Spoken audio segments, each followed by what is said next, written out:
Jadi ini adalah video pertama kita di tahun 2021. Aku sendiri sempat hampir mengalami baby blues. Awalnya kita udah planning pengen lahiran normal. Cuman ternyata aku sempat disuapin sama ibu, cuman nggak bisa nih makanan buat ditelan. Kepala bayi tuh cuman keluar masuk. Rasanya udah mau nyerah, tapi ditambah dosis sama susternya. Jam berapa waktu itu? Sekitar jam 9 lebih lah, lebih 9 lebih sedikit. Akhirnya ditambah dosis tuh udah mulai kerasa tuh, udah jam 11 tuh baru mulai kerasa. Jam 11, jam 12 tuh baru mulai kerasa. Jam 12 tuh udah dicek udah pembukaan 1. Dan itu sakitnya udah nggak kuat. Sakitnya udah nggak kuat banget, udah parah. Udah nangisnya udah. Padahal awalnya tuh aku nggak mau nangis karena kan aku nggak kebayang kan sakitnya orang melahirkan tuh seperti apa, karena ini pengalaman pertama. Nggak ada bayangan sama sekali kalau bakal sampai sesakit itu. Tapi ya tetap ya ditahan-tahan aja mau gimana. Teman-teman kan pernah juga sih sama cerita di induksi kan, itu lebih sakit. Karena di induksi itu emang lebih sakit. Bayangan sakitnya kan kita nggak tahu kayak gimana. Gimana gitu.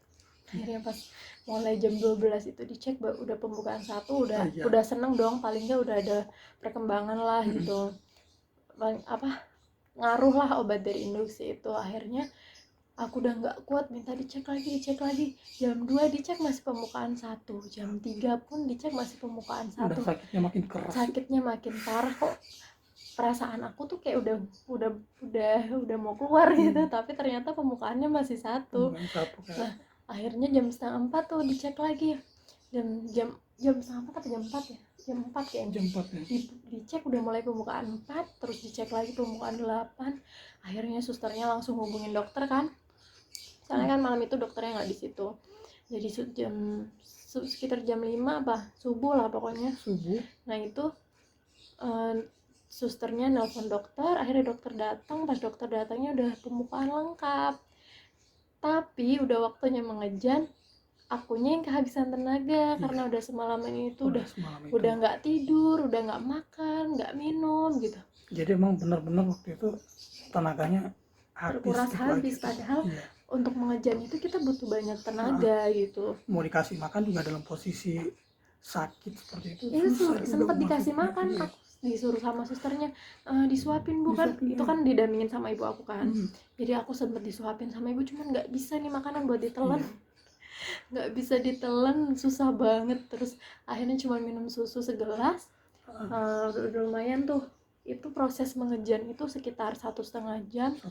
Jadi kepala bayi itu cuma keluar masuk. Rasanya udah mau nyerah, tapi ini perjuangan tinggal sedikit lagi. Ibaratnya tinggal sejengkal lagi, kita masa mau nyerah gitu. Akhirnya dokter, tapi kasihan sama aku, kasihan sama bayinya juga kan di dalam. Akhirnya dokter manggil suami sama ibu aku, manggil keluarga lah gitu. Terus dibilangin ini kita harus segera ngambil tindakan.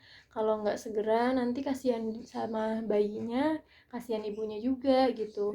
Terus nah dokter menawarkan 2 pilihan waktu itu, mau disesar atau divakum. Di dalam pikiranku vakum seperti apa itu aku nggak ngerti sama sekali. Padahal aku juga waktu itu kan aku dipanggil tuh ke resepsionis. Ini istrinya udah nggak bisa, kehabisan tenaga, terus kayaknya harus ngambil tindakan jalan lain gitu. Nah, dokternya bilang pilihannya cuma ada 2, mau disesar atau mau divakum. Kalau sesar aku masih ada bayangannya. Sesar udah biasa dengar di mana-mana. Tapi vakum ini aku sama sekali baru dengar. Sama berarti. Di hari itu juga vakum itu. Aku tanya ke dokternya, kalau vakum ini modelnya kayak gimana? Terus sesar ini konsekuensinya apa? Vakum juga konsekuensinya apa? Dijelasin. Ya sedetail mungkin lah dijelasin. Vakum itu metodenya disedot pakai alat. Alat. Aku konsultasikan lagi sama ibu tuh waktu itu. Gimana ini mau sesar atau mau divakum, sama kau juga kamu waktu itu kan. Ternyata pilihannya jatuhnya divakum. Ya karena kalau ibu sama suami sih mungkin mikirnya mereka sesar aja biar cepet gitu. Cuman kalau aku pribadi yang sedang mengalami itu, Heeh. aku mikirnya ya aku bukan mau egois, cuman aku mikirnya tuh gini, kita udah menahan rasa sakit dari semalaman, Iya. terus udah tinggal sedikit aja udah kelihatan tuh kepala bayi, tapi masa mau disesar. Aduh sayang banget, aku tuh mikirnya kayak gitu. Jadi ya udah bismillah, aku milihnya di vakum Vakum. gitu. Akhirnya dokter udah langsung siapin alat gitu, Iya. langsung Udah tanda disiapin. tangan ini Setelah segala kita tanda macam. tangan persetujuan, Persetujuan. dari keluarga tuh harus tanda tangan beberapa persetujuan lah. Terus nah setelah itu dokter nyiapin alat, aku 2 kali ngejan, itu bayi alhamdulillah langsung keluar. Iya, langsung keluar. Sekitar 15 menit kemudian ya, Iya. langsung keluar. Ya Allah, leganya alhamdulillah gitu. Sampai ibu sama suami ikut nangis. Iya. Kalau aku Sedih biasa banget aja. soalnya apa ya, Terharu. aku pertama terharu, terus kedua kan lihat perjuangannya waktu itu kan, dari malam, dari jam 11 malam waktu itu sampai subuh itu nggak tidur, udah nggak tidur, nggak apa, terus sakitnya juga kayaknya luar parah banget itu. biasa, parah. Aku sih nggak bisa ngerasain sakitnya kayak jam, cuman Aku juga baru ngerasain sakit kayak gitu. ya dari ekspresi waktu itu kan aku jadi sakit banget kayaknya. Terus kedua pas mau melahirkan ternyata tenaganya waktu itu habis.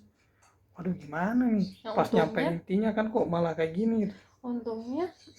bayinya itu juga kuat gitu, Kuat, jadi iya kuat. denyut jantungnya tuh masih tetap stabil normal. Mungkin kalau waktu itu denyut jantung bayinya udah lemah banget, ya mau nggak mau kita Iya. harus tetap disesar. Soalnya ada tuh pasien sebelah aku kayak gitu kasusnya juga, dia udah bukaan lengkap tapi udah waktunya ngejan dia nggak kuat. Iya. Dan tapi kalau kasusnya dia itu denyut jantung bayinya melemah, jadi dia mau nggak mau harus disesar. Sesar. Tapi Emang alhamdulillah ya sih ya. sebenarnya nggak ada salahnya mau itu mau disesar mau Iya, normal, itu sama-sama perjuangan seorang ibu. Kita nggak bedain proses persalinan, mau Iya. sesar mau normal lebih baik yang mana, nggak, sama aja, itu sama-sama berjuang, sama-sama sakit. Iya. Cuman Dan kan dan waktu itu seharusnya kalaupun kita harus sesar, kita nggak apa-apa. nggak apa-apa juga. Iya. Maksudnya Ya pokoknya yang penting terbaik buat bayi Iya. lah gitu, baru Orang kan ngusahainnya. waktu itu kan mungkin yang paling kita takutkan adalah budgetnya, mungkin waktu itu kan budget takut kurang. Tapi kan alhamdulillah waktu itu budgetnya kita udah siapin, udah ada planning A, planning B. Karena dulu awalnya kan kita nggak pernah kebayang bakal lahiran di Iya, rumah sakit waktu itu planningnya kan. awal itu kan kita udah siapin, ya ini kan namanya planning kan nggak apa-apa ya, Iya. kita berencana, nggak tahu nanti kemudian gimana kan kita nggak tahu, yang Iya. penting kita berencana. Waktu itu kita planningnya itu mau lahiran di puskesmas, karena ya kita nggak mau ada kejadian, ya mau yang normal-normal aja Mau gitu. yang normal-normal aja. Kita juga nggak kebayang bakal kejadian seperti ini. Jadi kita budgetnya juga yang kita ini awalnya yang di puskesmas itu. Cuman kan kita harus punya plan B, plan C, segala macem gitu. Akhirnya ternyata aku harus melahirkan di rumah sakit gitu. Dengan budget sekian. Nah, mungkin nanti aku bisa share budget melahirkan di rumah sakit berapa.